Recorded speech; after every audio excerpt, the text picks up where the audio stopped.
Today I'm going to show you how to create the G-code for the CNC training part. First, I'm going to show you how to create the part in SolidWorks for those of you who are not familiar with SolidWorks. Next, I will show you how to take this model and create the necessary toolpaths. I will then show you how to convert the toolpaths into a language that the machine can read, which is G-code. First, you need to open SolidWorks. I'm using SolidWorks 2016. The process should be the same for previous versions of SolidWorks. To start a new part, click the New Document icon in the top ribbon. A pop-up box will open like the one up on the screen. If this is not what you see, click the Novice button at the bottom of the pop-up box. We're going to be starting with a new part, so click on the part icon, then click OK. This is the standard part template. The first thing that we want to do is make sure that all the planes are showing. This is done by right-clicking on the plane in the Feature Manager and selecting Show Icon. Repeat this process for the other two planes. The next thing we need to do is make sure that the document has the correct unit system. SolidWorks has the ability to add compatible units even if they are from different unit systems. For example, if you have multiple parts that have different nominal dimensions, you can input them directly into SolidWorks instead of converting the dimensions before. You can input 12 inches plus 24 millimeters plus 13 centimeters, and it will do the conversions and output 17.984 inches. In this document, I will be using the inch/pound/second unit system. To select the document units, click on the Unit System icon at the bottom right hand of the screen and select IPS for inch/pound/second. The last thing that we need to do is save the document. By saving the document early, SolidWorks will create backup files of the part just in case the program crashes. To save the part, click the Save Document icon in the top ribbon. A pop-up box will open like the one on the screen. Navigate to where you want to save the part and enter the name for the part. I have created a new folder for the part and will name it CNC Training Part.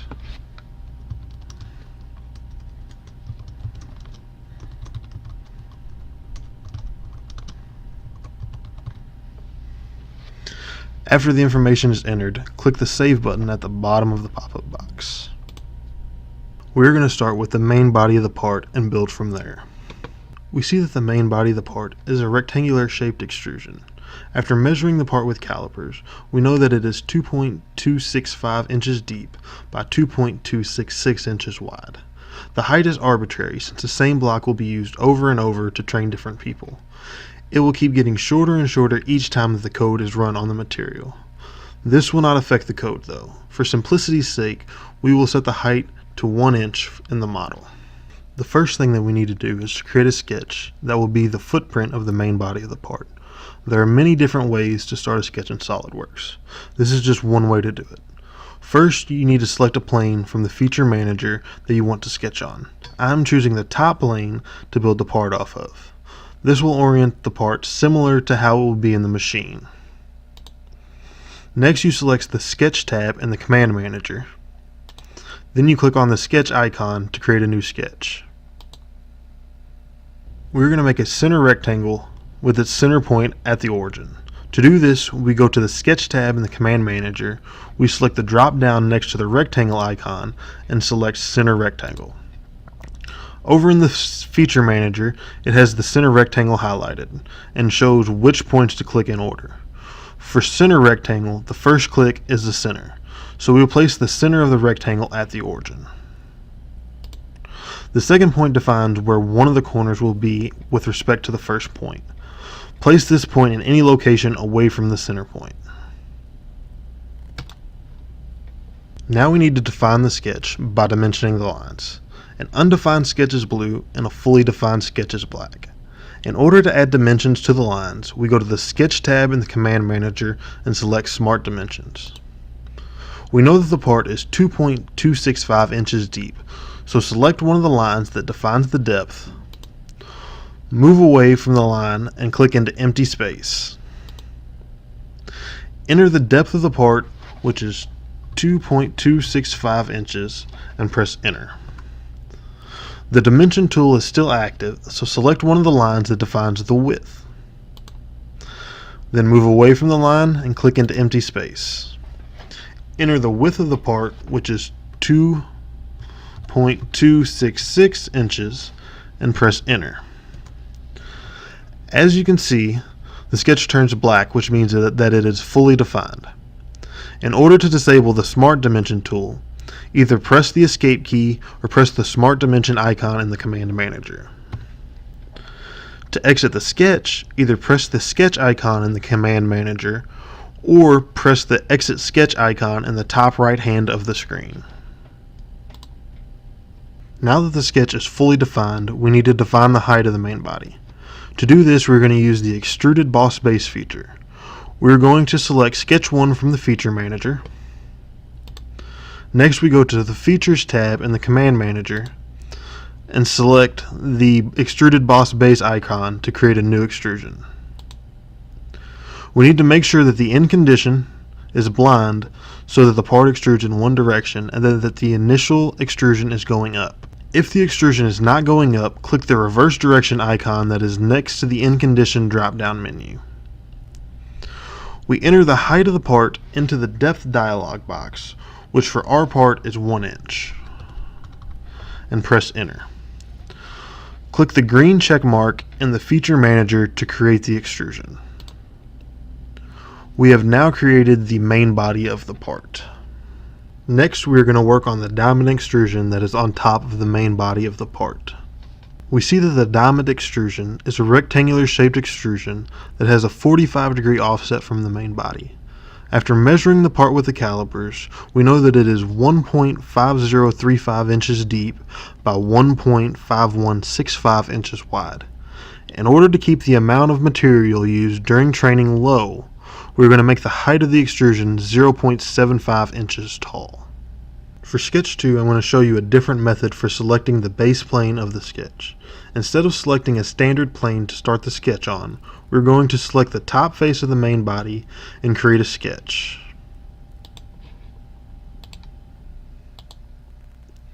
In order to ensure that we are placing the diamond extrusion in the correct position, we're going to adjust the view by selecting the face that we are sketching on. Click on the orientation icon at the top of the screen and click the normal to icon in the drop-down menu. This time we're going to use a 3-point center rectangle from the rectangle drop-down menu. The first point is the center of the rectangle, which will be at the origin. The second point determines the direction of the rectangle, so place this in some random location that is not horizontal or vertical to the origin. The last point determines the width of the rectangle. Place this at a point that is away from point 1 and 2. Since the diamond is offset by 45 degrees, we know that the origin is directly in line with the top point of the diamond. Select the origin, then press Ctrl and select the top point of the diamond. With both the origin and the top point of the diamond selected, select the vertical icon in the Feature Manager in the Add Relations section. We now need to define the sketch by adding dimensions. We know that the diamond is 1.5035 inches deep,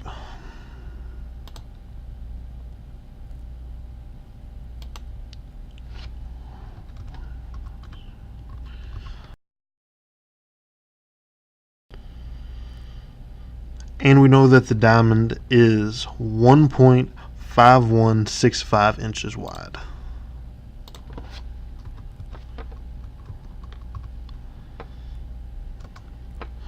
With the sketch fully defined, exit the sketch. We need to define the height of the diamond. We're going to do this using another Extruded Boss Base feature. Select the second sketch and click on Extruded Boss Base. Make sure that the end condition is blind and that the initial extrusion is going up. Enter the height of the diamond into the depth dialog box, which for the diamond is 0.075 inches.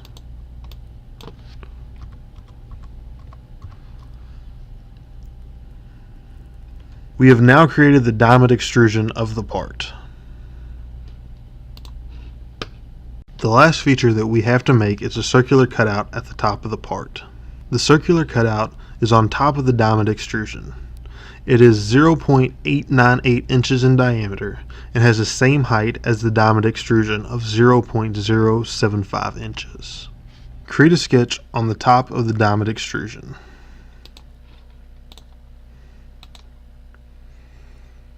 Then adjust the view so you see the part in the correct orientation. This time we're going to use the circle from the circle menu, which is near the rectangle menu. The first point is at the center of the circle, which will be at the origin. And the second point determines the radius of the circle. Now we need to define the sketch by adding dimensions. We know that the circular cutout is 0.898 inches in diameter.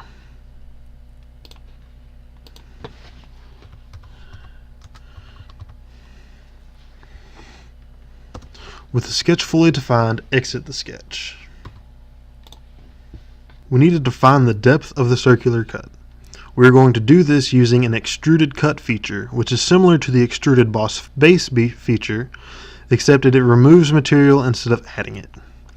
Select the third sketch from the feature manager and click on extruded cut. Make sure that the end condition is blind and that the initial cut direction is going into the part. Enter the height of the circular cutout into the depth dialog box, which for the circular cutout is 0.075 inches.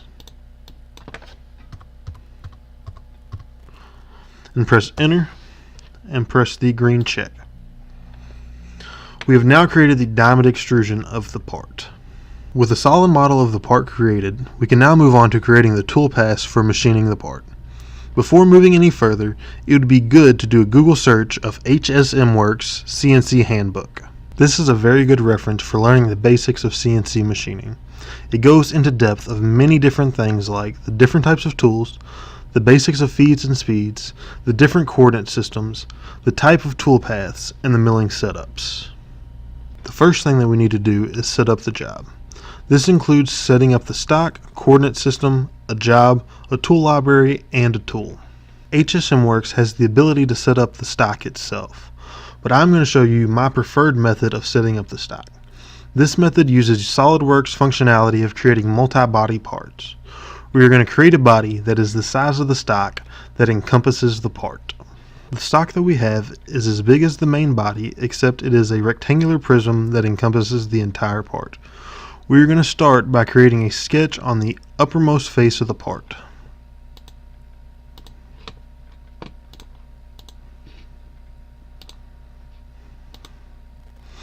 We're going to convert the edges of the main body onto the current sketch plane by holding Control and selecting the 4 edges.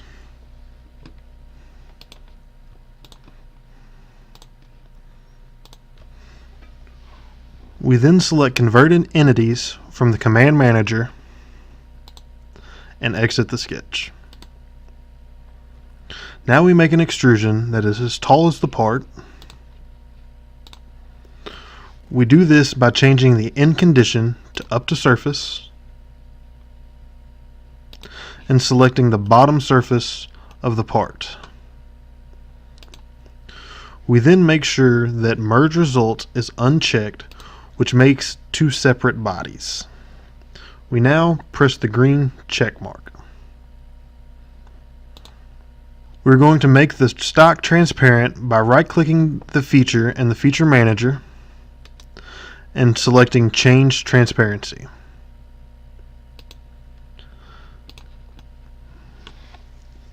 Now we can see through the stock.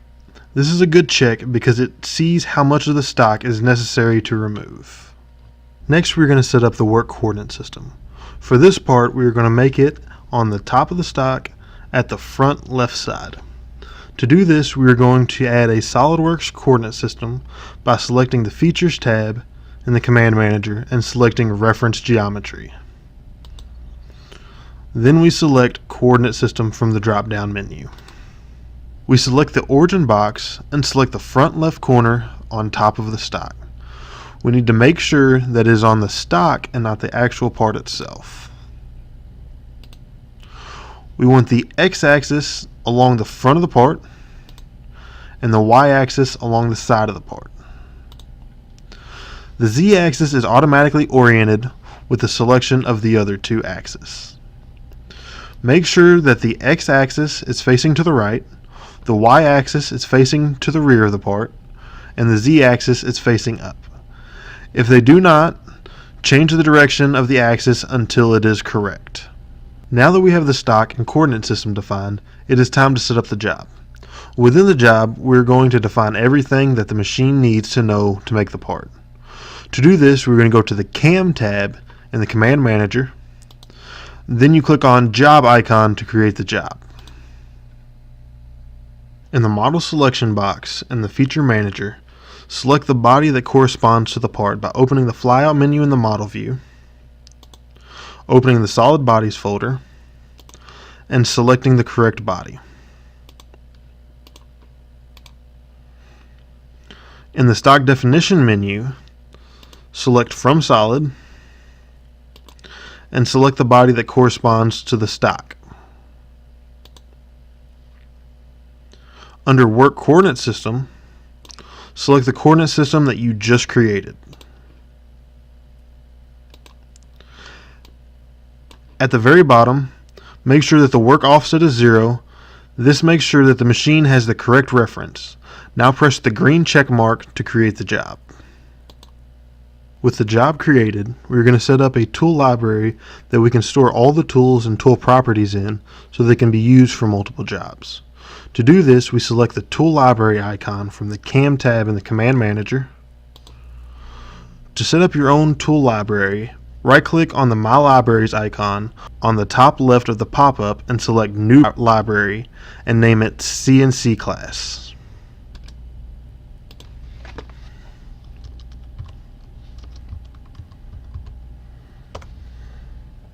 Now that we have created a tool library, it is time for us to create our first tool. Before we create our first tool, we need to know some of the limitations of the machine. The maximum spindle speed for our machine is 2000 RPM, and the motor is a 1.5 horsepower motor, which is relatively low for a milling machine, so torque becomes a concern. The torque required for a tool to cut is directly related to the size of the tool, the feed, and the speed. If you hear the machine bogging down, then the feed needs to be slowed down. We will be using a 1/2 inch end mill with 4 flutes. The CNC handbook is a very good reference for determining the feeds and speeds. For our tool and the material that we are using, the surface speed is 600 surface feet per minute, and the chip load is 0.005 inches per revolution. Plugging in the diameter of the tool and the surface speed into the speed equation, we determine that the maximum spindle speed for the tool is 4,584 RPM. Since our machine cannot reach that speed, we must scale it down. We will not set the spindle speed to the maximum setting. We will set the spindle speed to 1,950 RPM. Plugging in the information into the feed equation, we get a maximum feed rate of 39 inches per minute. We will set the actual feed rate at 35 inches per minute to ensure that the tool does not break. In the Tool Library pop-up, click on the New Tool icon. In the General tab, make sure the tool number is 1, and the box is checked for manual tool change. The tool number lets the machine know which tool is being used and is related to the length of the tool. Relating the tool lengths is actually done on the machine. This allows you to have multiple tools of different lengths in one code and only having to reference the machine once at the beginning. The manual tool change setting lets the machine know that it must stop for you to make the tool change. The Cutter tab is where you define the tool geometry. Make sure that the type is flat mill and that the unit is inches. The tool diameter is 1/2 of an inch, so we enter that into the diameter box. This is the only value that is necessary for this code. If the tool is at risk of crashing, I highly recommend filling in the rest of the values on this tab. the shaft, the holder, and holder geometry tab. It will be able to detect if the tool will crash into the part before sending the code to the machine. This is a proactive approach to preventing tool breaks. Since our cut is shallow, we will not have to worry about this. The last tab is the Feed and Speed tab. In this tab, we will enter the information that we calculated earlier. The number of flutes has already been stated as 4. We will enter 1950 for the spindle speed and 35 for the cutting feed rate. To ensure that the tool does not break and they last long, we need to make sure that the ramp and plunge feed rates are very low. We will set them both to 6 inches a minute.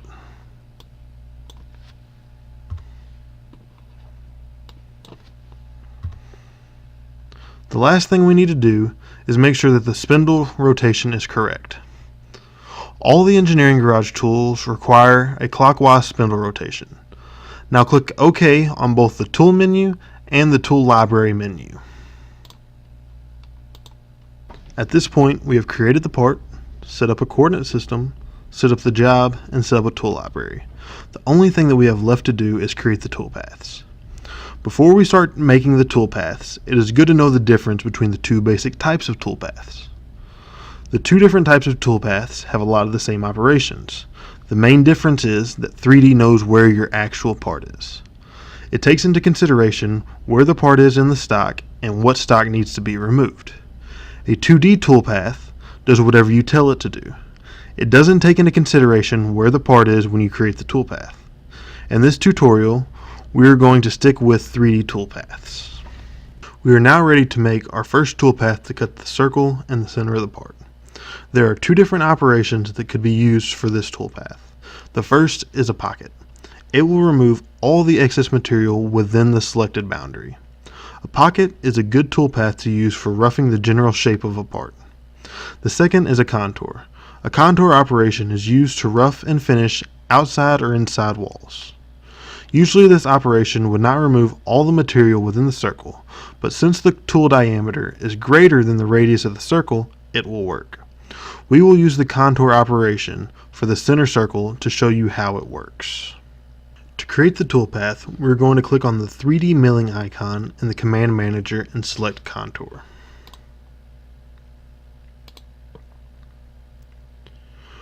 The toolpath settings appear in the feature manager. The first tab is the tool tab. We're going to click the library button to select the tool that we created.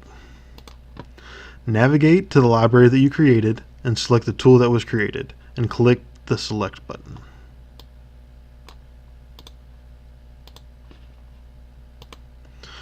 Notice that all the settings that were established when creating the tool are imported into the settings below.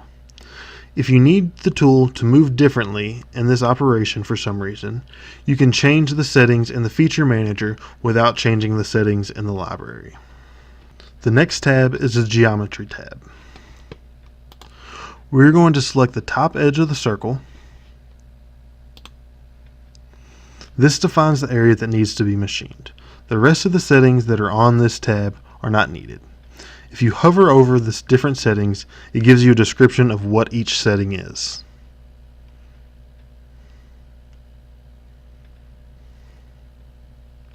The next tab is the Heights tab. In this tab, you define certain heights. This tab can be used if you only want to rough out so much of the material with one tool. You can set the bottom distance that the tool path will be created to. Also, if you have already ran an operation that went down to a certain distance and you want to start a tool path at that position, you can change the top distance. We do not need to mess with this tab for our part. The next tab is the Passes tab. In this tab, you define specific characteristics of how the tool path will be determined. The first thing that we need to change is the tolerance. Our machine has a tolerance of plus or minus 1/1000th of an inch. There is no reason to create code with anything smaller because it will just make the code lengthier and more complicated.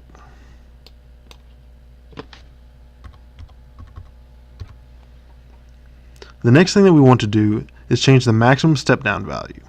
In order to reduce wear on the tools and to reduce the chance of a tool break, we want to keep the depth of cut to about 50,000th of an inch.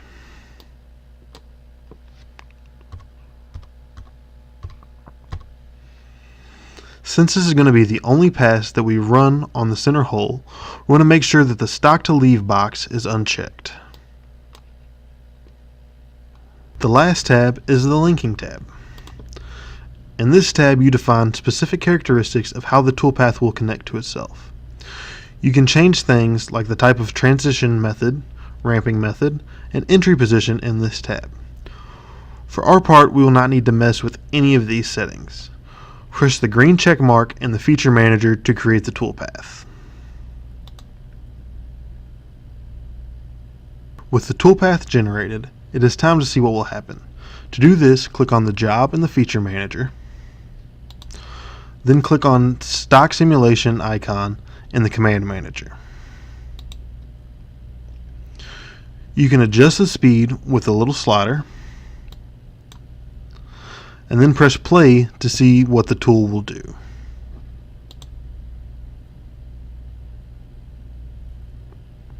You can see what was removed from the stock and what your part will look like after this operation. Exit the simulation by pressing the green check mark. The next toolpath is going to be a 3D pocket. Select Pocket Clearing from the 3D milling icon in the command manager. We need to select the tool that we created.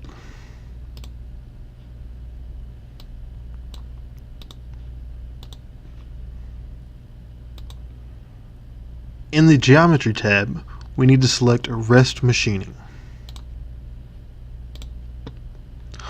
This causes the software to look at previous operations and determine where material has been removed and what is left. This only creates toolpaths where the machine needs to remove material, which saves time while machining the part. The last thing we need to do is change the tolerance, maximum step down, and make sure the stock to leave is unchecked.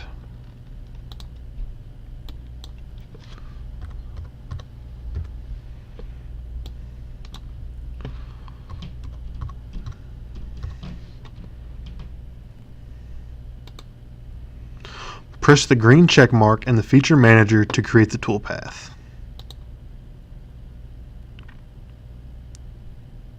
Now we need to check that our toolpaths create our final part by running a simulation. Click the job in the feature manager, then click the stock simulation icon in the command manager. Press play to see what the tool will do.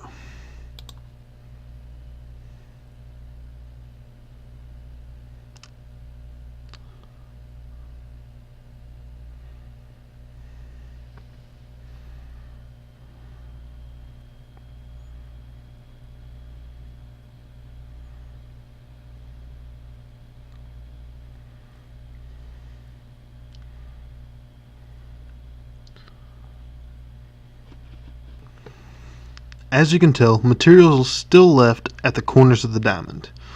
We will adjust some settings in the pocket clearing operation to allow the part to be correctly machined. Exit the simulation. We're going to change the tool containment for the pocket clearing operation. This controls the position relative to the boundary, which for our operation is the outside of the part. To edit the operation, right-click on the operation and select Edit.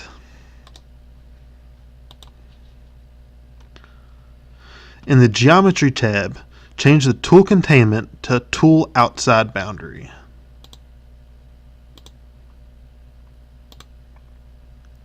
Exit the toolpath and see if the problem is fixed.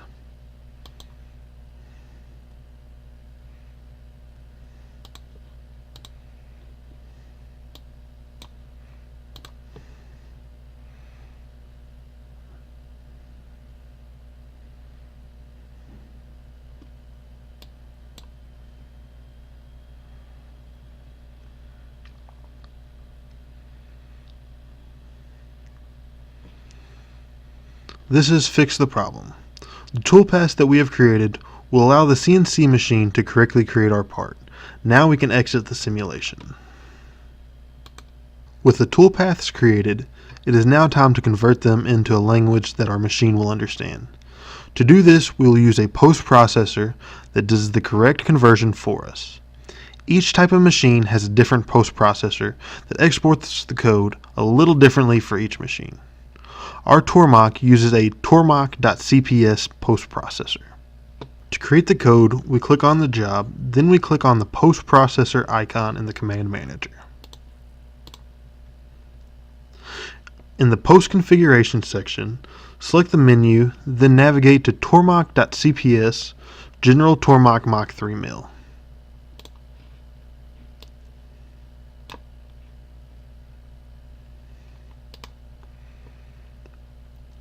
Under Output folder, click on the box with 3 dots to navigate to the folder where you want to save the video and press Select.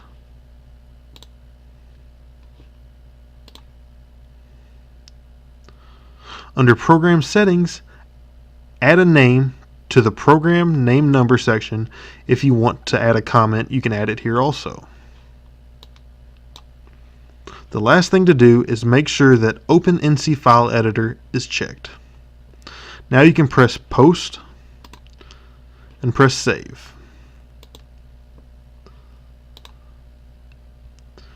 The NC editor opens up, and this is where we verify that the code has been written correctly. With NC editor open, click the Backplot tab, and then click Backplot window icon. Examine this window to make sure that the toolpaths look correct. Once you're done examining the part, you can exit the program. Now the code is ready to be transferred to the machine and the machine set up. This is the end of the tutorial on how to create the G-code for the CNC training part. This was a very basic introduction into creating CNC toolpaths. I hope you have all learned enough from this video to get started in creating CNC G-code. Thank you for watching.